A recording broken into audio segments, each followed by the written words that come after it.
नमो वरहंतारं नमो सिद्धारं नमो वार्याणं नमो वज्रायाणं नमो लोये सबसाहुरं शुद्धात्मानुमेकान्तं साधुमत्तं मंगलम् वन्दे सन्दस्य सिद्ध्यर्थं सन्दष्ट्यर्थप्रकाशकम् मंगलम भगवान वीरो मंगलम गौतम गणे मंगलम कुन्नकुन्दाद्योजन धर्मोस्तु मंगलम सर्वमंगल मंगलम सर्वकल्याणकारकम प्रधानम सर्वधर्माणां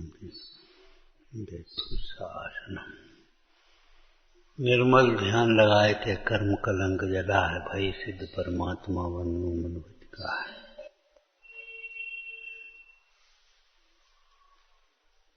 जैसे पहले कहा था, सम्यक दर्शन के लिए पहले सम्यक दर्शन का सम्यक दर्शन चाहिए। घर घर का सम्यक दर्शन नहीं है। मान लिया हम सम्यक दर्शी हो गए, जैन कुल में पैदा हुए सम्यक दर्शी तो हैं। अब आगे कुछ करो। या हम अपने को आत्मा समझते हैं, समझते ऐसे समझने को समझना कहते ही नहीं भैया।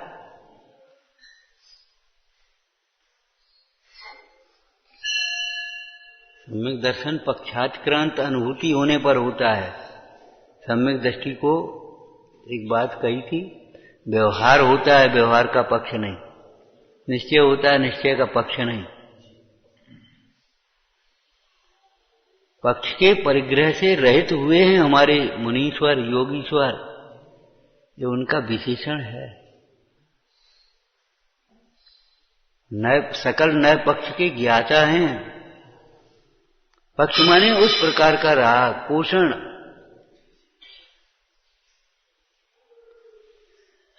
अभिप्राय में किसी प्रकार की अपनी विषय का पोषण करने का भाव नहीं होना चाहिए।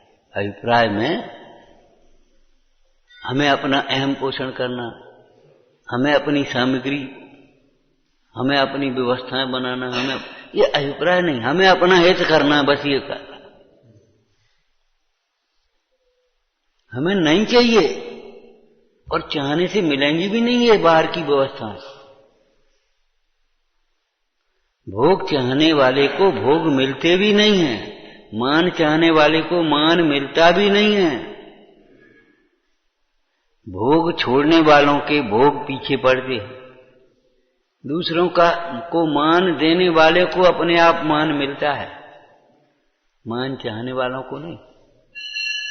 तो अभिप्राय की निर्मलता होना चाहिए। जिसके चित्त में शुद्धि है उसी ज्ञानी को शील होता है, संयम होता है, तप होता है। हमने क्या शब्द जोड़ा था? सार्थक होता है। देखा देखी कोई तपस्या करने भी लगे, देखा देखी कोई शील की प्रतिज्ञा करने भी लगे, देखा देखी कोई व्रत ले भी ले, लेकिन यदि देखा देखी है, अभिमानी भाव है, तो सब बेकार हो जाएगा, कोई काम का नहीं रहेगा।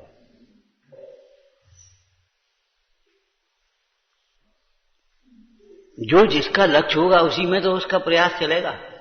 मानी जीव का प्रयास इसमें होगा, मान कैसे मिलेगा? वो दान भी देगा तो मान कहाँ मिलेगा? वहां दे हम।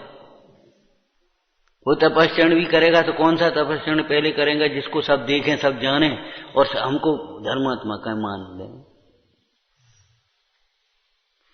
वो विनय नाम का स्वाध्याय और स्वाध्याय और वैयावर्ती की प्रधानता थोड़ी होगी उसकी अनशन मनोरथ रस परित्याग हम करते हैं, हम जो क्रियाएं करते हैं उसकी क्रियाओं पर प्रधानता हो जाएगी मानी जीव की।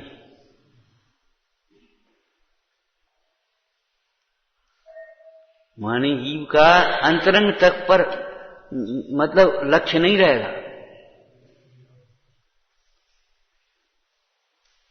इसमें कौन क्या कहेगा? इसमें कौन जानेगा हम तपस्या कर रहे हैं? हम रसी करने लगे, हाँ भाई, अरे भैया रसी करते। चैतन्य का रस पिया नहीं, भक्ति का रस है नहीं, अध्यात्म का रस भीतर घुसा नहीं, तो काय की रसी है तुम्हारी? क्या मतलब की है? हम ये नहीं कह रहे रसी मत करो, हम ये कहते हमेशा रसी को सार्थक करो। हमारे गांव में एक भाषा होती थी, कोई मेहमान आया, भैया नेक मुंह धो ले, कुल्ला उल्ला कर ले, काहे कुछ खाना पीना। कछ ले लियो, 10 बज गए। मतलब ये रस परित्याग है, वह अपने अध्यात्म का रस प्राप्त करने के लिए है।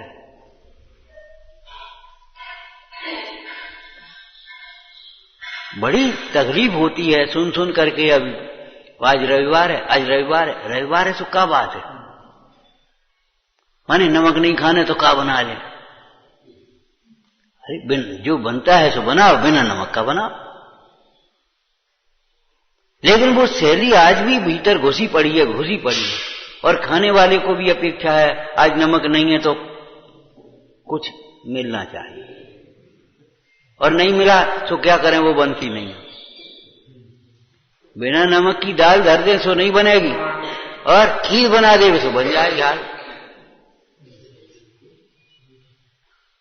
अरे कचुनी ने कहा अरे को सीरा ही बना लेते ने, सीरा बना ले थोड़ा, भाई से रोटी खा ली।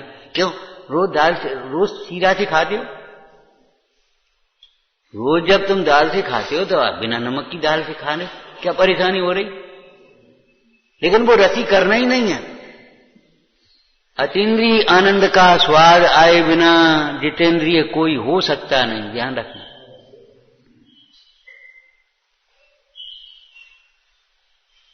अतीन्द्रिय स्वरूप का चिंतन करो, अतीन्द्रिय सुख का चिंतन करो, अतीन्द्रिय सुख का लक्ष्य बनो। इंद्रिय के विषय अपने आप जीते जाएंगे, अभिलाषा ही उत्पन्न नहीं होगी।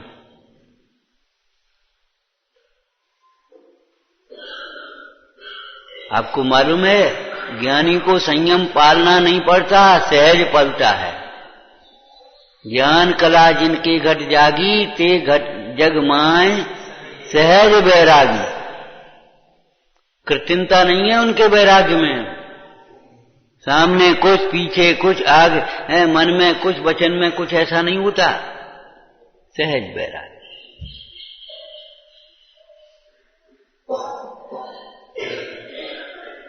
तो उन्हीं के तप, व्रत, शील, संयम, इसमें तप में स्वाध्याय भी आ गया। ये पढ़ना लिखना, चर्चा करना, चिंतन करना, ये भी इसी में अंतर्गर्भित है। लोग भैया स्वाध्याय को मान लेते ये मार्ग है, और पूजा को मान लेते मार्ग नहीं, वो अलग है, वो तप है, वो तप अलग है, स्वाध्याय भी तो तप है। मतलब पढ़ना लिखना सार्थक नहीं होता यदि आत्महित का लक्ष्य न हो तो। चित्त में निशंकता न हो, अब शुद्धि का अर्थ किया था, चित्त में निशंकता न हो, निष्प्रहता न हो, समझ में आया ना? अपना कार्य करने का हर्ष न हो, सार्थक नहीं होगा। शुद्धि माने शुद्ध भाव भीतर में, त्रैकालिक शुद्ध भाव विषय है। विषय माने वो श्रद्धेय है, वह ज्ञेय है, वह भाव्य है, वह ध्येय है। समझ गए क्या कहा? त्रैकालिक शुद्ध भाव वह श्रद्धेय है, वह ज्ञान का परम ज्ञेय है, सहज ज्ञेय है, वह भावना का भाव्य है, भाने योग्य है, और वह ध्यान का परम ध्येय है। तो वो जब तक अपने चित्त में बसा हुआ है तब तक शुद्धि रहेगी। वो तो द्रव्यार्थिक नय से कथन हुआ, पर्यार्थिक नय से देखो तो पर्याय में जब तक शुद्धि है। शुद्ध भाव कौन सी? निशंकित भाव, निशंक भाव। यदि निशंक है तो सार्थक हो जाएगा, और शंका और भय है तो कोई काम सार्थक नहीं होंगे। तुम्हारी पूजा स्वाध्याय कोई सफल नहीं है, सार्थक नहीं, कोई मतलब नहीं। अंजन चोर की पूरी प्रक्रिया कहां सार्थक हुई? किसकी? अंजन चोर की नहीं। अंजन चोर को बनी बनाई मिल गई थी। ये व्यवस्था किसने बनाई थी? उस माली ने। आकाशगामिनी विद्या सिद्ध करने के लिए वो नीचे वो गड्ढा किया, उसमें शस्त्र गाड़े, ऊपर एक छींका लगाया, और वो सब किया ना, उसकी सार्थक नहीं हुई। और अंजन चोर की सार्थक हो गई। क्यों? अंजन चोर के हृदय में निशंकता थी, और इनके हृदय में निशंकता नहीं। उसको शंका उत्पन्न होती थी। जिसके चित्त में शंका होती है उसका काम सार्थक नहीं होगा, सफल नहीं होगा।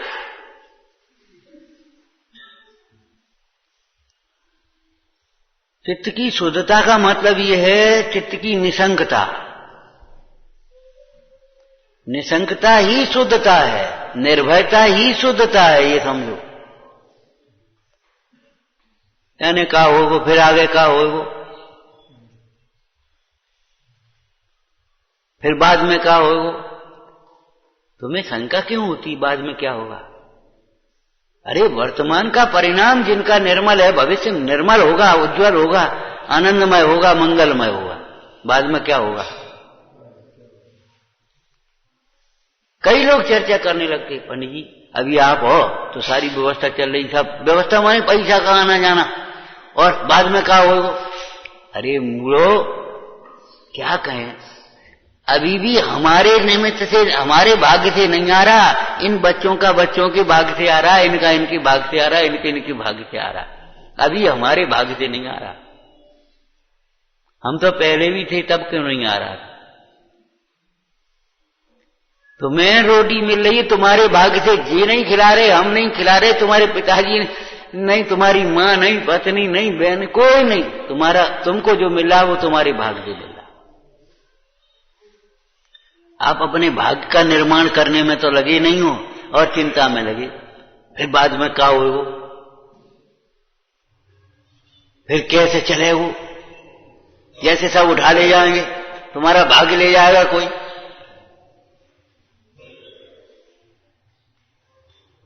बात क्या हो वो, माने इतने निगेटिव सोचते हैं, कोई मतलब नहीं। एक बात बताओ, तुम करोड़ों का मकान बना रहे, सो बाद में क्या होगा? लड़का अगर कपूत निकल गया तो बेच डालता है, और फिर चलो हम कह रहे कपूत काय को हम कहें, तुम्हारा लड़का बहुत अच्छा निकले हैं, लेकिन जो बताओ उस मकान में, करोड़ों के मकान में क्या होगा? अगर सही परंपरा तुम्हारी भी चलती रही तो भोग ही तो होंगे, पाप के कार्य होंगे, खाना पीना, उठना बैठना, नहाना धोना, यही तो होंगे, और क्या होंगे? विवाह शादी यही होंगे, घर में क्या होंगे बता? मंदिर में क्या हो, फिर क्या हो, अरे क्या हो, क्या बता दे क्या हो?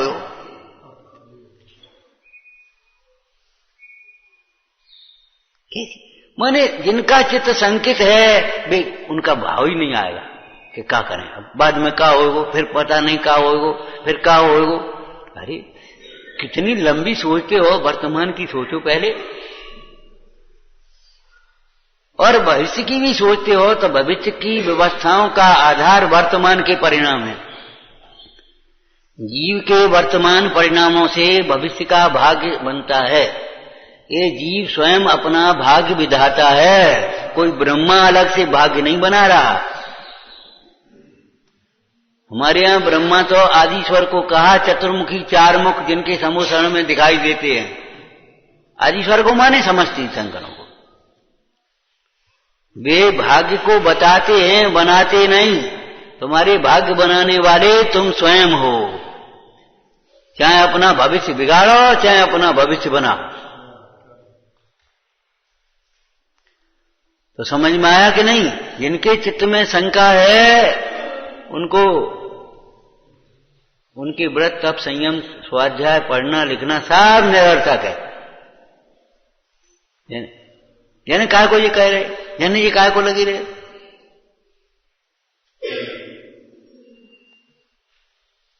देखो जिद छोड़ देना चाहिए। अगर हमने अवज्ञा नहीं करी तो हम बड़े नहीं भाई, ये मान्यता खोटी है।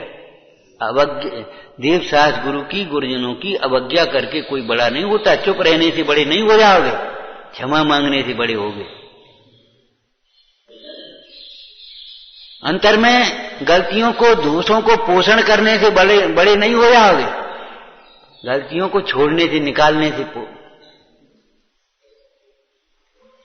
प्रमाद से बड़े नहीं हो जाओगे, प्रमाद छोड़ने से बड़े होंगे। देखो हमने कुछ नहीं कहा, बस अपने काम को करने। ये कोई बड़प्पन के निशाने नहीं, सॉरी गलत।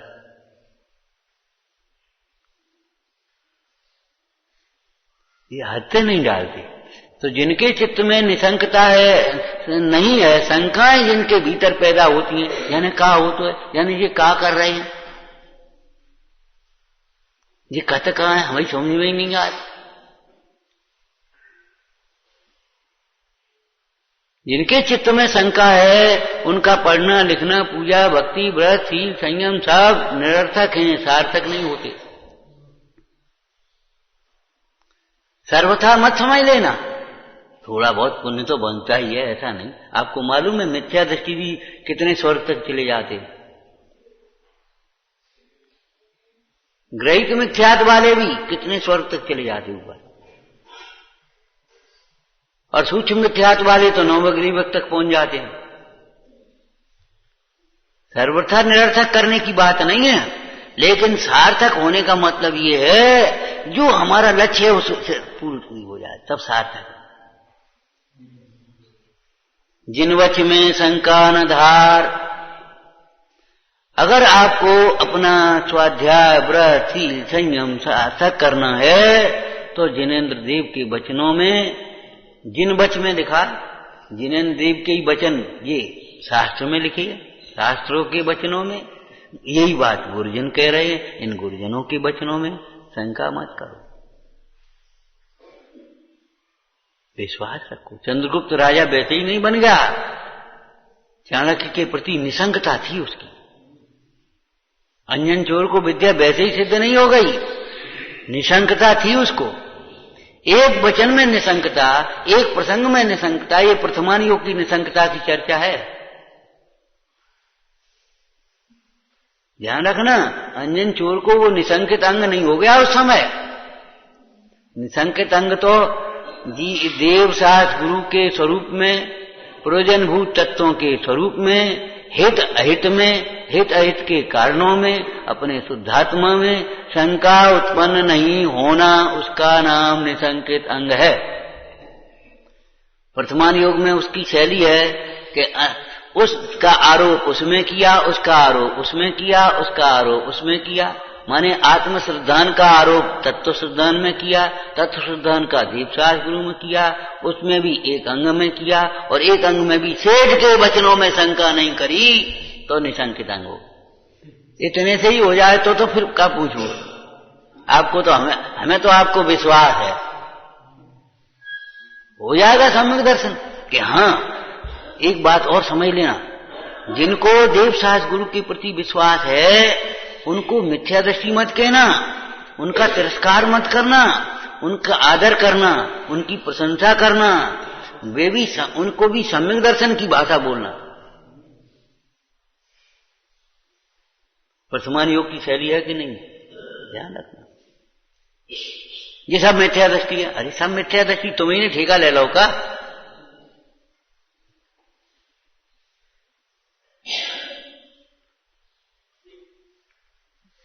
देखो, आत्मश्रद्धान नहीं है वह मिथ्या दृष्टि होता है, वह मिथ्या दृष्टि होता है, वह भी मिथ्या दृष्टि ही है। देवशास्त्र गुरु का श्रद्धान जिसको हुआ है वह मिथ्या दृष्टि कहा नहीं जाता। समझ में आ गई? कहने का व्यवहार अलग बात है। आप क्या समझते हो, जिसका डॉक्टरी में एडमिशन हो गया वो भी डॉक्टर ही कहा जाता है, फिर अभी डॉक्टर नहीं हुआ। डिग्री के बाद भी जब उसका रजिस्ट्रेशन हो जाएगा तब वह चिकित्सा के लिए अधिकृत होगा, अभी नहीं है, लेकिन वह भी डॉक्टर ही कहा जाएगा, मास्टर नहीं कहा जाएगा। क्यों? ऐसे देवशास्त्र गुरु के प्रति जिसका श्रद्धान हुआ है उसे भी हम प्रथमान योग की शैली में, चरणान योग की कार्यों में, माने दान में, भक्ति में, उनको भी हम सम्यक दृष्टि की तरह व्यवहार करेंगे।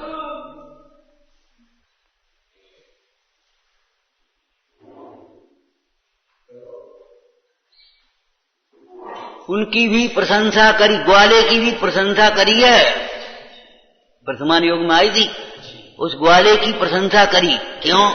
उसका अभिप्राय उपसर्ग करने का नहीं था, उसका अभिप्राय मुनिराज को शीत से बचा करके उनका चित्त धर्म में लगा रहे, उनकी रक्षा करने का। शूकर को भी अभयदान में प्रसिद्ध कहा, बस इतने से ही अभयदान हो गया शूकर का, लेकिन उनकी मुनिराज की रक्षा करने का भाव था। ये वर्तमान युग की शैलियां हैं, समझना चाहिए। रात को कहा था ना, ये 8वां अधिकार टोटरमल में इसलिए लिखा कि जिनवाणी का स्वाध्याय करते हुए छल ग्रहण न करो।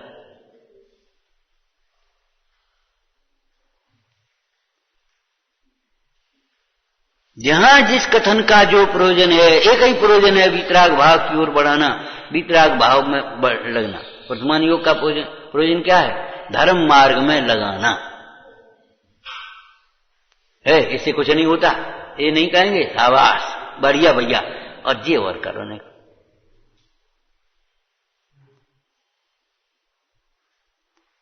आगे बढ़ाने की बात है, पीछे गिराने की बात नहीं। तो जिनके चित्त में निशंकता नहीं होती, उन्हें उनका स्वाध्याय, पढ़ना लिखना, चर्चा चिंतन सार्थक नहीं होता। अनशन गुणोदरादिक तप सार्थक नहीं होते। पाले हुए दूसरे जीवों की मात्र रक्षा आदि के लिए पाले हुए व्रत आदि भी सार्थक नहीं होते। तो ये सब प्रयोजन व्रत, शील, संयम, तप आदि हैं, वह अपने परिणामों की विशुद्धि के निमित्त है। चरणान योग की भाषा बोलना 8वें अधिकार की वीतराग भाव के अनुसार होते, वीतराग भाव की वृद्धि के निमित्त हैं। दूसरा नंबर समझ लेना, अभी इसमें चिंतन करना खूब बैठ करके, शंका कहां कहां, अगर अपने में शंका नाम का दोष होता हो तो समझ लेना चाहिए हमारे ये सब पढ़ना लिखना बेकार है, कोई मतलब नहीं। जब विश्वास ही नहीं है तो मतलब क्या है? जब तुम्हें विश्वास ही नहीं तो रहना ही बेकार है, सुनना ही बेकार है, पढ़ना ही बेकार है, विश्वास ही नहीं। जिस वैद्य का विश्वास नहीं है उसका इलाज करना नहीं, कैसे होगा? क्या कराओ? बेकार है, कोई मतलब नहीं।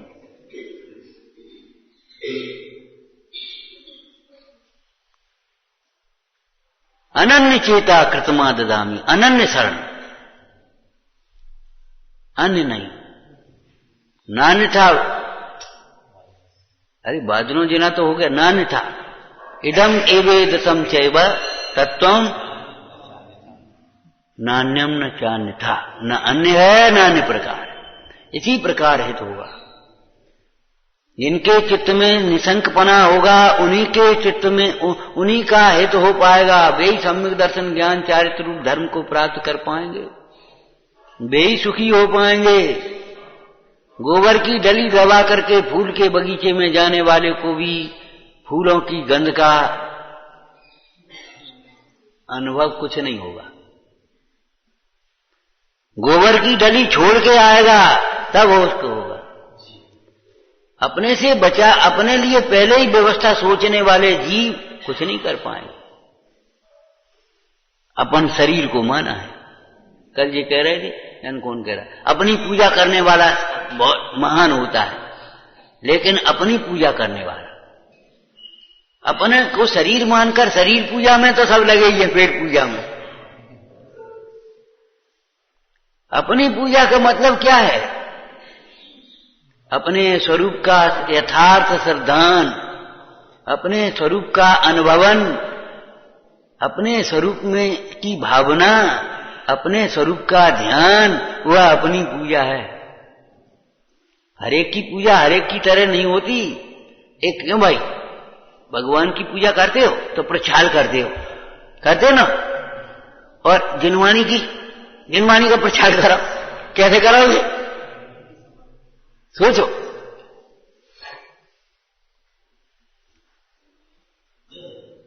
प्रतिमा जी क्यों भी पूज्य है और मंदिर भी पूज्य है। यहां पांव धर रहे हो, वहां पांव धरोगे?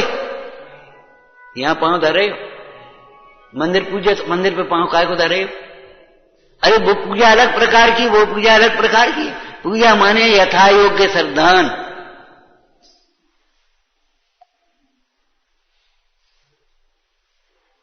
भगवान की सेवा गोड़ दाब के नहीं होगी।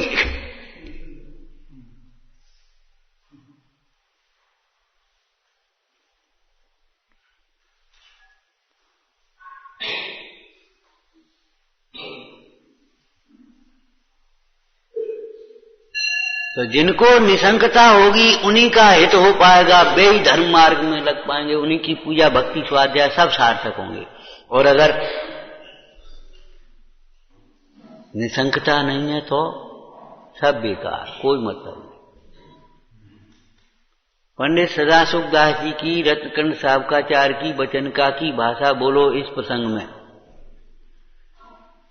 धर्म तो आत्मा का स्वभाव है, धर्म मंदिर तीर्थ आदि में नहीं है, मंडल विधान आदि में नहीं है, किसी की सेवा उपासना से राजी करके लिए जाने वाली वस्तु नहीं है, ठीक है ना। फिर क्या लिखा, धर्म तो आत्मा का स्वभाव है, जब आत्मा आत्म स्वभाव रूप परिणमित होवे, 10 लक्षण रूप परिणमित होवे, रत्नत्रय रूप परिणमित होवे, तब मंदिर आना, तीर्थ जाना, में गुरुजनों की सेवा उपासना सब धर्म के अंग हैं, धर्म। अगर निसंकता है जिन वचनों में तो सब सार्थक है, और निसंकता नहीं है तो सब बेकार।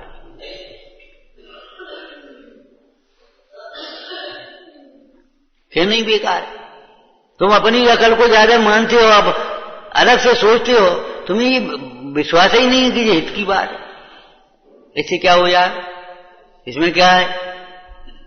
तो तुमने जो मान रखा है उसमें क्या है ये बताओ।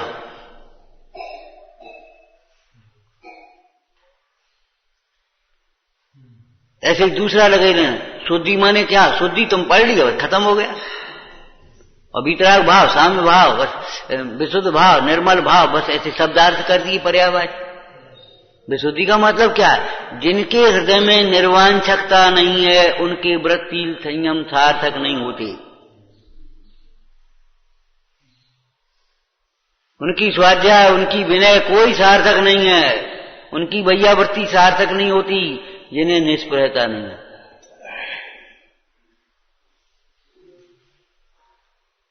उनके अभिप्राय में खुश करके अपनी इच्छा पूर्ति करने का भाव आता है। वो बच्चा पहुंच गया और पिताजी काय के लिए, बस वो हमें 100 रुपये देगा बस। अब उसकी विनय का क्या मूल्य होगा, तो होता अगर मान लो नहीं दिए उन्होंने तो ही बस मन मलिन कर ले। जो कामनाओं से भगवान की पूजा करते हैं, कामनाएं पूरी नहीं हो तो बिल्कुल फेंक देते, छोड़ देते हैं कतई। लौकिक कामनाओं से पार होकर के आप धर्म आराधन करो। शरणान योग की परिभाषा क्या है, निर्वांछक अंग की परिभाषा बताना अच्छी है।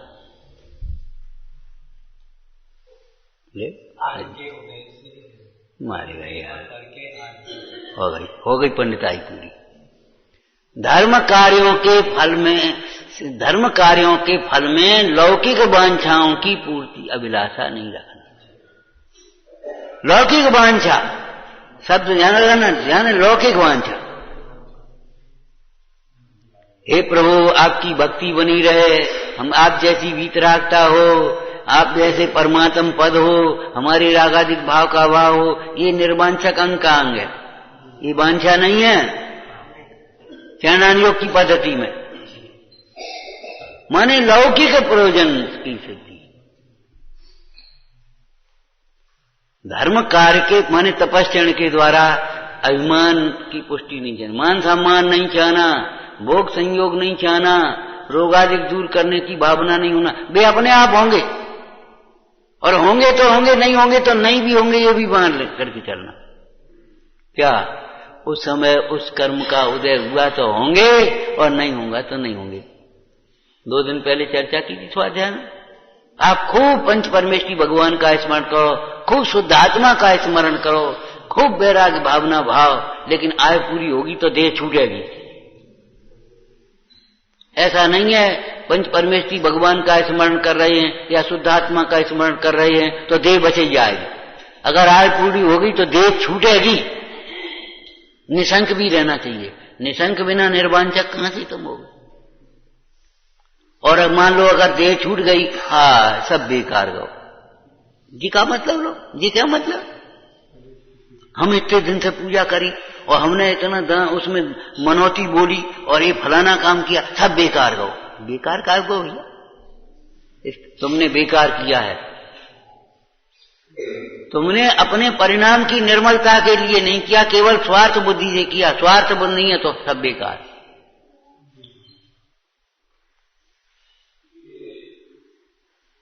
तुम्हारी गति लोमड़ी ऐसी होगी है, स्वयं पहुंचा नहीं और कहती है अंगूर खट्टे, अंगूर खट्टे, सब बेकार। बेकार तुम हो, तुम्हारे संकल्प विकल्प बेकार है, मिथ्या बेकार है, नहीं सब बेकार, सब स्वार्थी है। अरे सबसे बड़े स्वार्थी तुम हो। जो स्वार्थ की सिद्धि ना हो पाए तो सबे स्वार्थी कह रहे हो। सबसे बड़े स्वार्थी अगर ढूंढा जाए तो तुम होगे, दूसरा नहीं होगा।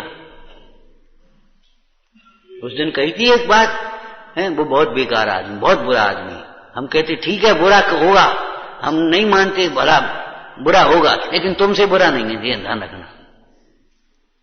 अगर भीतर टटोलोगे तो तुम ज्यादा बुरे निकलोगे।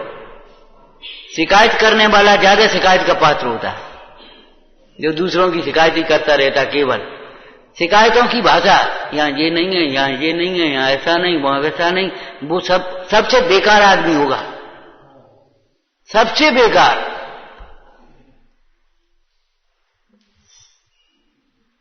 भला आदमी शिकायत नहीं करेगा, सहयोग करेगा, सुझाव देगा, बनाएगा व्यवस्था।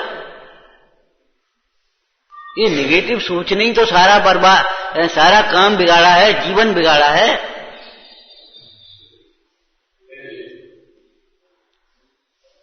क्या करें यहाँ, एक लैंप तक नहीं रखी, एक बल्ब तक नहीं है, अल्लाह के लगा दो। नहीं तो अलग से 5,000 रुपये दान दे सकते, एक बल्ब नहीं लगा सकते, उसके लिए शिकायत करेंगे। बताओ एक बल्ब तक नहीं है, अरे बल्ब नहीं है तो लगा दे ना, क्या फर्क पड़ रहा हो बता। जब तुम हजारों रुपए दान करते हो तो एक बल्ब कितने को भैया भाव का, जी शिकायत काब कर रहे, एक चटाई तक नहीं है, अच्छा तो कोई बात नहीं है। हम उनकी भी कह रहे व्यवस्थापकों को ला के रखना चाहिए, वो बात हम नहीं कह रहे, लेकिन हम कह एक चटाई नहीं, तुम ही लिया क्या बात है। अरे तो किसाब हम पे 100 रुपया है तो 100 रुपया कोई बात नहीं है, गोलक में मंडा दियो, तुम चटाई ला के रख दो, क्या परेशानी होगी, क्या दिक्कत है। लेकिन शिकायत करते रहेंगे, कोई व्यवस्था नहीं है तो व्यवस्था नहीं है, तुम एक व्यवस्था तुम ले बोलो अरे नहीं हम बैठे, हम नहीं। जो दूसरों को बुरा कहते हैं उससे बुरा कौन होगा। दूसरों की शिकायत करते हैं, उनको क्या समझा जाए बोलो। पर निर्वांछक अंग वाले जीव का ही पूजा भक्ति दान शील संयम तप व्रत सार्थक होता है। तो महाराज सम्यक तो नहीं लिखा कि सम्यक तो वाले को तो ये भाव ही नहीं होता, उसके चित्त में अशुद्धि नहीं है।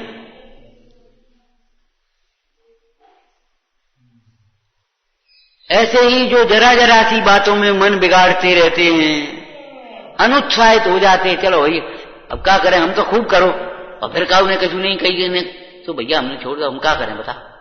मैंने तुमको प्रशंसा की चाह भीतर और प्रशंसा नहीं मिली, सो अपने सरेंडर हो गए, बस हमें कोई मतलब नहीं।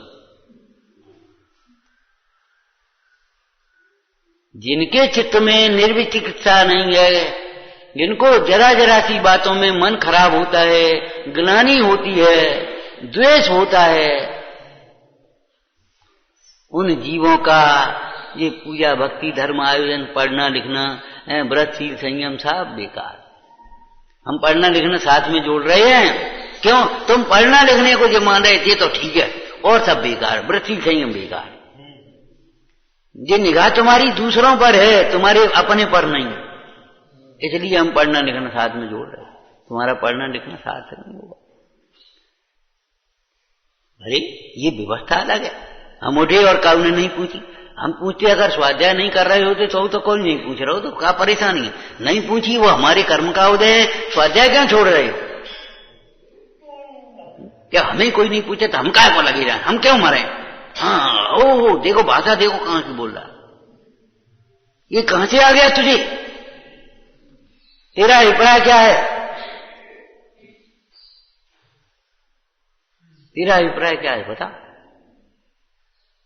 जे ख्याति लाभ पूजा दिचा, धर कर्ण विविध विधि देहदा, आत्म अनात्म के ज्ञान ही, ये जे करनी तन करण छीन, ते सब मिथ्याचार। हमने कमरा बनवाओ, हमें रहने को नहीं मिला, वो ताला तोड़ के घुस जाते क्षेत्रों पर जब जाते मेला वगैरह हो, ताला तो हमने कमरा बनाया, हमें कहीं नहीं मिलेगा। अरे भैया अभी आए गए थे 10 जने, और भला आदमी धर्म बुद्धि वाला होता है, उसने देखा हाँ रुके रहो तो खाली कर देना। अरे नहीं नहीं बने रहो तुम, तो हम ऑफिस में बने रहना, हम अकेले आदमी, ये गृहस्थी वाले बाल बच्चे था, बने रहना, कोई बात नहीं। धर्म बुद्धि अलग चीज है। कल रात को एक बात कही थी, अज्ञानी का अपनत्व अधिकार के लिए है, ज्ञानी का अपनत्व कर्तव्य के लिए है। भाई इसकी देह साफ सफाई रखना, ध्यान करना, ये हमारा कर्तव्य है। एक बार की बात क्या कहें, हम एक जगह गए, खुद की बात है ना, तो साथ में यात्रा करने गए, तो एक संस्था थी बिल्कुल बंद पड़ी, ताला लगा, उसने खोल करके क्या दर्शन कराए, कोई व्यवस्था नाम की चीज नहीं, अंधेरा पड़ा, वैसे कोई बात नहीं, दर्शन हो गए। हमारे साथ में जो थे साधन, उन्हें लिए 50 रुपए रसीद कटवा ली। जब चले तो हमने कहा क्यों यहाँ देवे से क्या फायदा? बोले फायदा, उसने दर्शन कराए, उसकी तनख्वाह नहीं निकलेगी तो कल क्या हो। और धीरे धीरे धीरे धीरे आज देखो खुला है, पूरी व्यवस्था खुली है, बढ़िया बड़ा मंदिर बन गया, सब कमरे बन गए, सब हो गए, सब जगह बन गए। हमने कहा देखो क्या हो।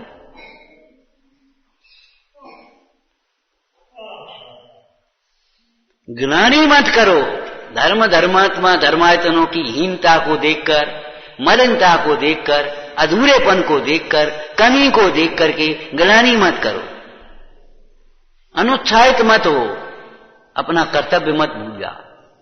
कहीं मां बेटे को गंदा देख करके अपना कर्तव्य भूल जाती है? अरे बाहर की गंदगी की बात नहीं, हम ये कह रहे हैं संस्कार कैसे दिए जाते हैं, आंखों में आंसू आ जाए।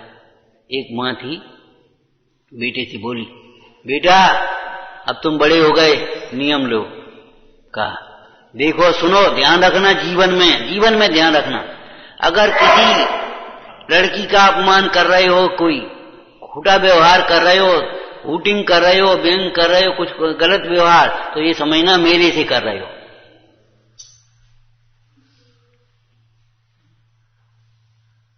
माने दुनिया की सारी स्त्रियों में मेरा रूप देखना, वो अपमान मेरा अपमान।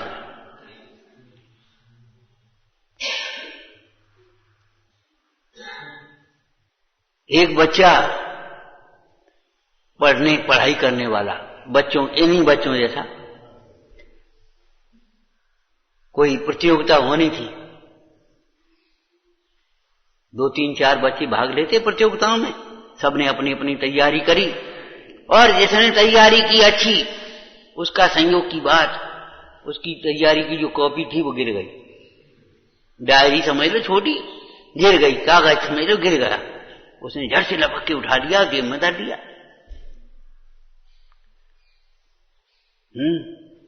जेब में धर दिया। अब वो बेचारा परेशान, और उसने उसमें से बोल दिया, सो पास हो गया, बढ़िया नंबर उसको इनाम मिल गया। मां को माल जब आकर के आया, मां फर्स्ट वजह सील लेकर के आए, बोले बेटा सही बताना, ये कविता तुम्हारी थी, ये लेख तुम्हारा था, सही बताना। हाँ वो हम नहीं करो तो हम नहीं, अरे तुमने किया था जी, कहा है मां को कपड़ों में मिल गया उसका जी, कहा है। गई मां स्कूल में और जाकर के कहा मेरे बेटे ने ये काम किया, और सबको सभा में बीच में ये अधिकार उसका है, तुम्हारा नहीं है। माने केवल गंदगी साफ करने का मतलब नहीं, नाक पहुंच गई, नवाए दो मैं साबुन लगाएगा, मानसिक गंदगी का साफ करना भी मां का कर्तव्य है, ये कहने का मतलब है। पालन पोषण का मतलब ये नहीं है खिलाना पिलाना पहनाना उड़ाना। पालन पोषण का मतलब है धर्म संस्कारों को पलवाना, नियमों को पलवाना, उनको पोषण करना, उनको उत्साहित करना, खोटे कामों से रोक लेना। तो जिनके चित्त में ग्लानि होती है, पापी से भी ग्लानि है। अरे पापी सर्वथा पापी थोड़े ही है, बस इतना ही कहेंगे। पापी सर्वथा पापी नहीं है। द्रव्य दृष्टि से तो वो वर्तमान में भी पापी नहीं है, शुद्ध ज्ञानमय चैतन्य तत्व है कि नहीं। और पर्यार्थिक नय से अगर देखा जाए तो बोलना एक शब्द, बढ़िया बोलना एक शब्द, वो अध्रुव है, विनाशी है। एक समय का पापी दूसरे समय में धर्मात्मा हो सकता है। अगर उसको फेंक दोगे तो क्या होगा? वो दृष्टांत आया था ना, गुस्सा आई, लड़के ने खींच के पत्थर मारा, मां का सिर फट गया। इकलौता लड़का, पड़ोसी इकट्ठे हो गए और बच्चे को उसको पट्टी बांधी ले जाने लगे और बोले ये नालायक कहीं का। तो मां कहती है नहीं नहीं उसे कुछ मत कहो। अरे नहीं हो तो आज बिगड़ा है, कल सुधर जाएगा। अगर नहीं होगा तो फिर क्या होगा? आज बिगड़ा है तो सुधर जाएगा। माने आशावादी होना चाहिए, ये तो ऐसा ही है, ये तो कभी सुधर ही नहीं सकता, ये तो मानेगा ही नहीं, ये तो ऐसा ही करेगा। ये विचिकित्सा नाम का दोष है। जिसके चित्त में विचिकित्सा रहती है, अब देखो कैसी खुशी आई। क्यों? अपने ऊपर लगाया ये अपने ऊपर नहीं लगाया। सच बताओ काय के लिए खुशी हुए? सच बताना भीतर का अभिप्राय।